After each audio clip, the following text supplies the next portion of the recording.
Hi hello everyone welcome to my YouTube channel.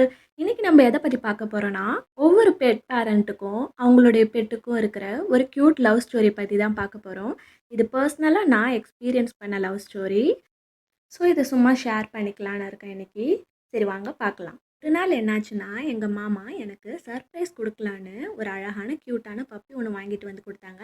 அவள் பேர் தான் சோஃபி. சோஃபி சின்ன வயசில் பார்க்க ரொம்ப க்யூட்டாக இருப்பாள். ஆஸ் யூஷுவல் எல்லா பப்பியும் மாதிரி தான்.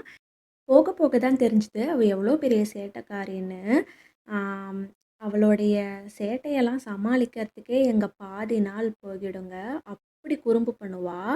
இதுவும் இந்த வீடியோவில் பார்க்குறீங்களே இந்த கட்டில், இந்த கட்டிலை ஒத்த ஆளாக கடித்து தும்சம் பண்ணாங்க.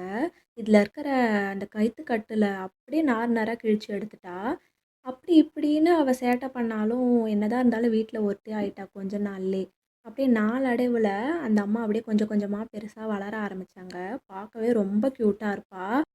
சின்ன வயசில் எல்லா பெட் பேரண்ட்டுக்குமே கொஞ்சம் ப்ராப்ளம் அவங்களுடைய டாக் அங்கேயும் எங்கேயும் பூ பண்ணுறது தான்.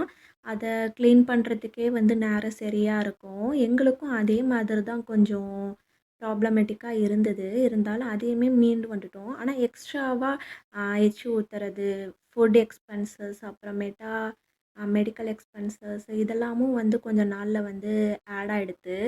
ஒரு மிடில் கிளாஸ் ஃபேமிலியாக ஆரம்பத்தில் இதை கொஞ்சம் சமாளிக்கிறது கஷ்டமாக தான் இருந்தது. இருந்தாலும் அதெல்லாம் தாண்டி நல்லா தாங்க போயிட்டு இருந்தது எங்களுடைய இந்த லவ் ஸ்டோரி. இருந்தாலும் ஒரு நாள் ஒரு நாள் யோசிச்சே பார்க்கல, ரொம்ப பெரிய வில்லன் வந்து நின்னாங்க. அவன் யாருன்னா இவன் தான், உன்னிப்பய. ஒரு நாள் என்ன ஆயிடுச்சுன்னா, எங்கள் சோஃபி எங்கள் கட்டுப்பாட்டை மீறி அவுத்துக்கிட்டு வெளியில் ஓடிட்டாங்க. அப்போ அவள் போனவ என்னத்தையோ எடுத்து சாப்பிட்டுட்டா. அது ஆக்சுவலி இறந்த தவக்கலையா என்னன்னு தெரில. குட்டியில் அவள் எடுத்து அதை சாப்பிட்டுட்டா. சாப்பிட்டுட்டு வந்து வீட்டில் ஒரே வாமிட்டிங். அந்த வாமிட்டிங்லேருந்து தாங்க பிரச்சனையே ஆரம்பிச்சுது. அதுக்கப்புறம் தான் ரொம்ப இன்ஃபெக்ஷன் ஆகி அவளுக்கு உண்ணி நிறையா வச்சிருச்சு. அந்த உண்ணி எடுக்கவே நேரம் பத்தாது. நிறைய பேர்கிட்ட நானும் ரெமடிஸ் கேட்பேன். ஆனால் அவங்களாம் ஈஸியாக சொல்லுவாங்க, அதை போட்டேன் இதை போட்டேன் இப்போ எடுத்துன்னு. ஆனால் நான் என்னென்னமோ ட்ரை பண்ணி பார்த்தேன், எனக்கு ஒன்றுமே போகலைங்க. ஃபஸ்ட்டு வேப்பிலையை நல்லா உடம்பு ஃபுல்லாக தேய்ச்சி குளிப்பாட்டினேன், அதுலேயும் போகலை. அதுக்கப்புறமேட்டா இதை விட்டுட்டு வேப்ப எண்ணெய் எஃபெக்டிவாக இருக்கும்னு அதை தேய்ச்சி குளிப்பாட்டினேன், அதுலேயும் போகலை. அப்புறம் வசம்பு பவுடர் போட்டேன், ஸ்பாட் ஆன் வாங்கி போட்டேன். எதுக்குமே இந்த வில்லன் அசரவே இல்லைங்க.